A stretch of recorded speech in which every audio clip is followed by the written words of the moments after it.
Look at this, guys. This is the worst scenario. The show is off to die and everything is start to be demolished.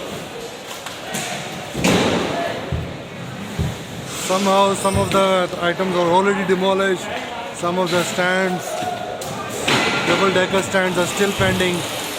Oh wow, look.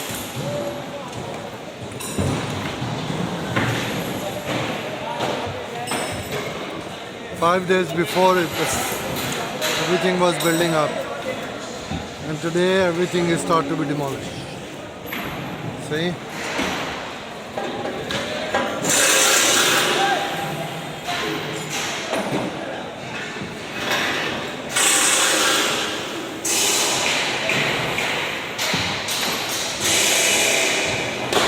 This is the reality.